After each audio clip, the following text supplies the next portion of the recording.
3 foreign women who married into Sweden. And the jewels they brought, they're worth more than Sweden's GDP in 1793. Today, Swedish queens wear Napoleon's sapphires, his cameos, his emeralds, and diamonds from a British king. This is the story of how marriage transformed Sweden's royal vaults. Today, we're exploring spectacular jewels that travelled hundreds of miles in trunks and jewellery boxes, Napoleonic heirlooms, British wedding gifts, imperial treasures. December 1810. Milan, Italy. Princess Augusta of Bavaria, Duchess of Leuchtenberg, gave birth to her 3rd child and first son, Prince Auguste. Her stepfather-in-law, Napoleon Bonaparte, elevated the infant over the baptism, giving him the middle name Napoleon, and Augusta's mother-in-law, Empress Josephine, gave Augusta an extraordinary gift: a complete sapphire and diamond parure. The maker was Maria Tiene, Napoleon's official jeweller and founder of what would become the House of Chaumet. Nito had created Napoleon's coronation crown, his ceremonial sword, Josephine's wedding jewels. He was the finest jeweller in France. The Leuchtenberg sapphire parure consisted of a flexible tiara featuring 11 massive sapphires surrounded by diamonds in ornate settings, a necklace with 14 sapphires in diamond frames with detachable pendant clusters, a large brooch with a single round sapphire encircled by 16 brilliant cut diamonds, 2 hairpins, and earrings created later from 2 of the hairpins. The sapphires themselves were likely a wedding gift from Napoleon to Augusta when she married his stepson, Eugène de Beauharnais, in 1806. The craftsmanship is exceptional. The tiara is divided into 11 separate sections, making it incredibly flexible. It can be worn wide and open or closed like a coronet. When not worn, it lays completely flat for easy storage and travel. Queen Sylvia of Sweden later said, "The others take up much more space when travelling. One wears it with a lot of respect, with warmth and admiration, both for the fine craftsmanship, but also for those who have worn it before. But there's a mystery. Early portraits show Queen Josephine of Sweden wearing the tiara with pear-shaped pearls instead of sapphires. For decades, experts debated whether pearl versions ever existed. After examining the tiara, it was found that the sapphires are removable. They can be switched for other stones. The pearl version existed. Those pearls are still in the collection, now worn as earrings. So how did this Napoleonic masterpiece get to Sweden? In 1823, Princess Josephine of Leuchtenberg, Augusta's eldest daughter and Empress Josephine's granddaughter, married Crown Prince Oscar of Sweden, the future Oscar I. Her mother gave her the Leuchtenberg sapphire parure as a wedding gift. Josephine brought more than just sapphires to Sweden. She also brought the Cameo parure, the Napoleonic amethyst parure, and other treasures. Her jewellery collection formed the foundation of the Swedish royal vaults. When Queen Josephine died in 1876, the sapphire parure passed to her son, King Oscar II. His wife, Queen Sophia, never wore it publicly. In 1881, Oscar II presented the parure to Princess Victoria of Baden when she married his son, the future Gustav V. Victoria loved it. She wore it frequently, and in 1930, feeling it was too important to ever leave the royal family, she bequeathed the entire parure to the Bernadotte Family Foundation. Since then, it's been worn almost exclusively by Sweden's first ladies. Queen Louise wore it in official portraits. Princess Sibylla wore it after becoming First Lady in 1965. Queen Sylvia has worn it extensively since 1976, including for the Swedish state visit to France in 1980, highlighting its Napoleonic origins. Today, Crown Princess Victoria wears it to Nobel Prize ceremonies, continuing 2 centuries of tradition. Napoleon's gift to a Bavarian duchess, now Sweden's most treasured parure. June 15, 1905. St. George's Chapel, Windsor Castle. Princess Margaret of Connaught, granddaughter of Queen Victoria and niece of King Edward VII, married Prince Gustav Adolf of Sweden. They'd fallen in love in Egypt earlier that year during a Nile cruise. A whirlwind romance. An engagement within weeks. A wedding that united British and Swedish royalty. Margaret received a treasure trove of wedding gifts. Among them, a delicate diamond drop tiara from her parents, the Duke and Duchess of Connaught. The tiara was made in 1904 by E. Wolfe and Company. The design is distinctly Edwardian, delicate, romantic, sentimental. Diamond drops suspended from a scrolling frame, each element articulated to move with the wearer. The entire tiara can be removed from its frame and worn as a loop necklace. The drops can be detached and worn as pendants on a simple chain, its engineering disguised as elegance. Margaret wore it proudly. In formal court portraits, she often paired it with another wedding gift, the Boucheron laurel wreath tiara worn as a necklace. She also wore her Irish lace wedding veil in these portraits, creating ensembles that modern viewers often mistake for wedding attire. But Margaret's time as a royal bride was tragically short. In 1907, her husband became crown prince when his father ascended as King Gustav V. Margaret became Crown Princess of Sweden. On May 1, 1920, Crown Princess Margaret died of sepsis. She was 38 years old. Sweden mourned. The Connaught diamond tiara was inherited by her eldest son, Prince Gustav Adolf, who seemed destined to follow his father to the throne. Gustav Adolf married Princess Sibylla of Saxe-Coburg and Gotha in 1932. Sibylla wore the Connaught tiara regularly at state occasions. But tragedy struck again. In January 1947, Prince Gustav Adolf died in a plane crash.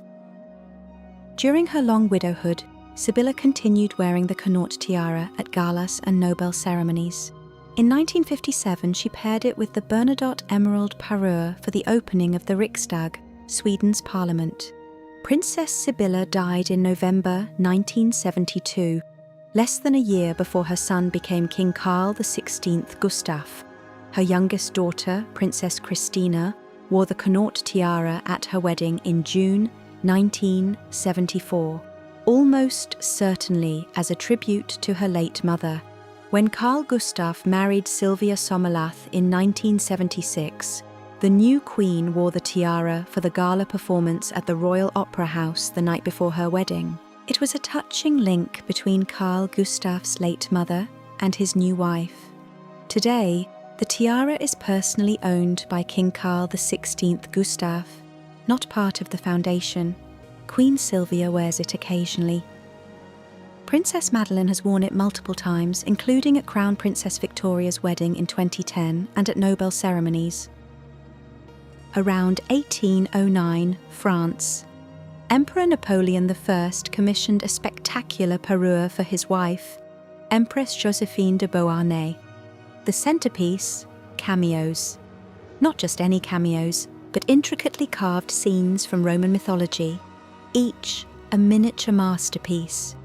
The parure consists of a tiara, necklace, earrings, brooch, and 2 bracelets.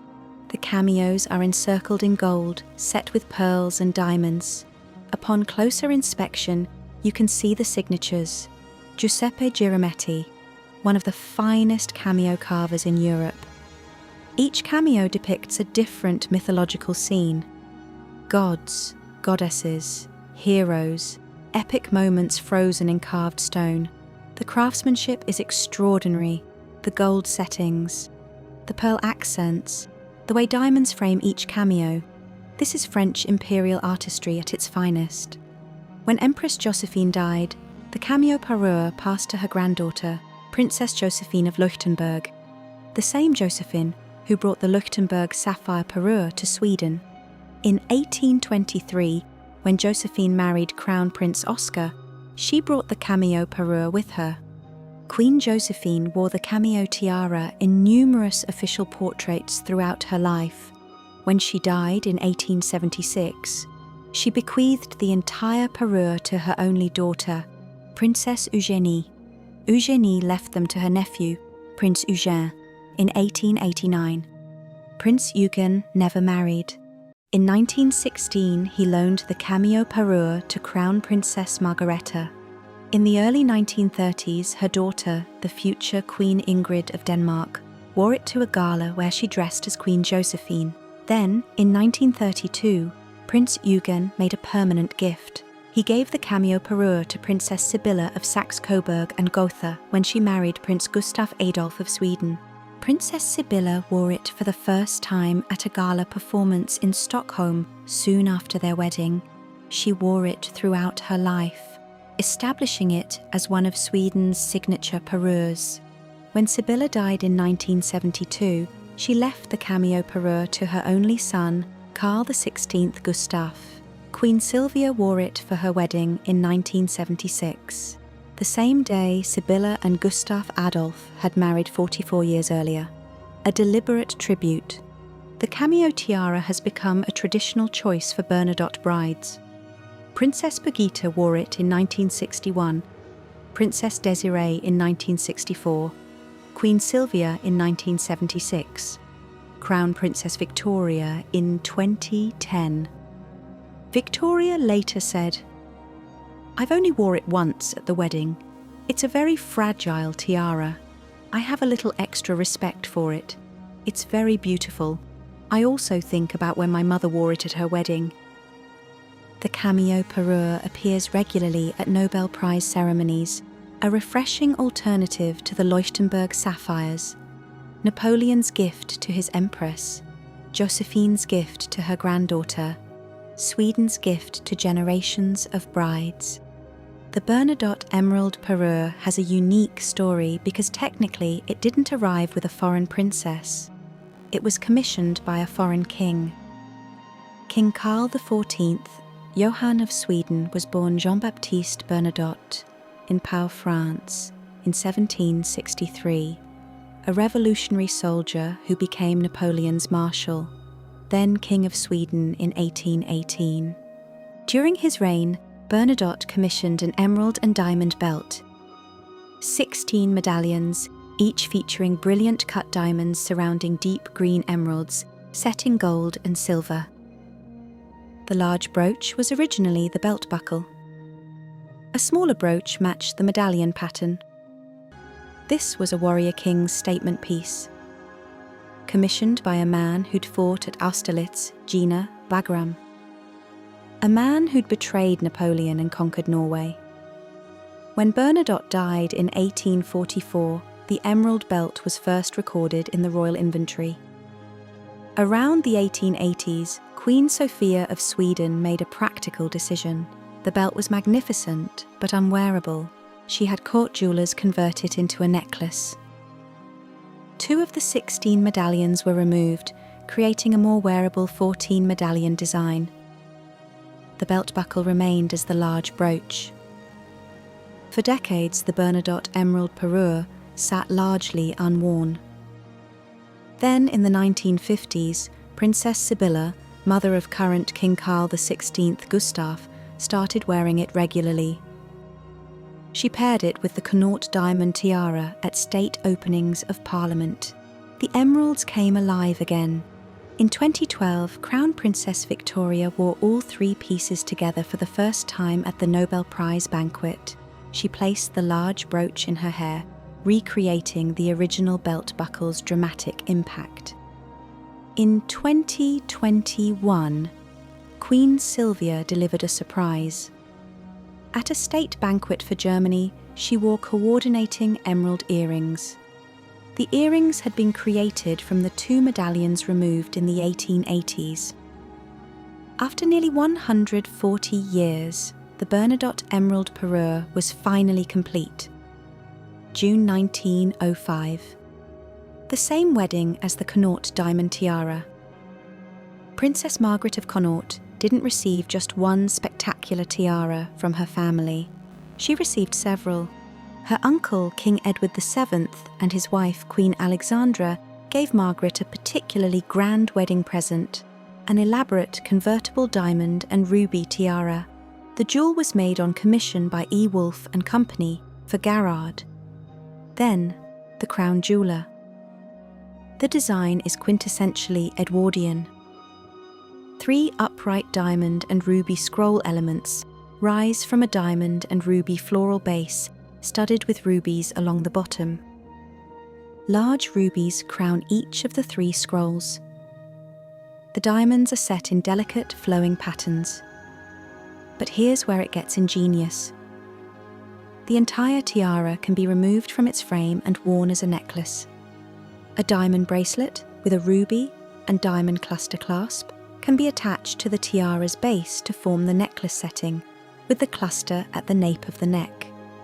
The bracelet can also be worn separately, and the whole piece could be stretched across the bodice as a corsage ornament.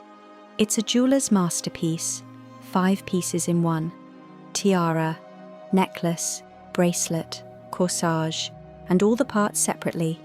King Edward VII and Queen Alexandra's children also gave Margaret a coordinating ruby and diamond necklace. Princess Margaret wore these ruby jewels proudly during her brief life as Crown Princess. When she died in 1920, the ruby tiara was bequeathed to her second son, Prince Sigvard. And this is where the drama begins. Prince Sigvard married commoner Erika Maria Patzek in 1934, losing his Swedish princely title. He became Count Sigvard Bernadotte of Visborg. He married 3 times. His third wife, actress Marianne Lindberg, wore the ruby tiara frequently throughout the 1960s, both as tiara and necklace. In the late 1960s, Sigvard gave the tiara to his father, King Gustav VI Adolf, in exchange for funds. Sigvard believed it would be returned later. Gustav VI Adolf disagreed. When he died in 1973, he left the ruby tiara to Sigvard's son, Count Michael Bernadotte. This created enormous resentment. Sigvard felt betrayed. Michael later sold the tiara back to the royal family. The purchaser was his cousin, King Carl XVI Gustaf. Since then, Queen Sylvia has worn it exclusively. She made a memorable appearance in November 1995 at the royal wedding of Prince Joachim and Princess Alexandra of Denmark. An apt choice, since Queen Alexandra was one of the original givers. Sylvia generally chooses the ruby tiara for slightly less grand occasions. Birthday celebrations, state dinners, not Nobel ceremonies. In May 2025, Princess Madeleine made her debut in the ruby tiara at a state banquet honouring Iceland's president. These jewels prove that royal collections aren't built by conquest or commission alone. They're built by marriage, by women who left their countries to become queens and crown princesses in foreign lands. Women who brought their families' treasures in trunks and boxes, transforming their new kingdom's vaults forever. Foreign princesses brought them, Swedish queens preserved them. Subscribe for more deep dives into royal jewellery that stays hidden in the vaults. And drop a comment. Which piece surprised you most? Thanks for watching. See you next time.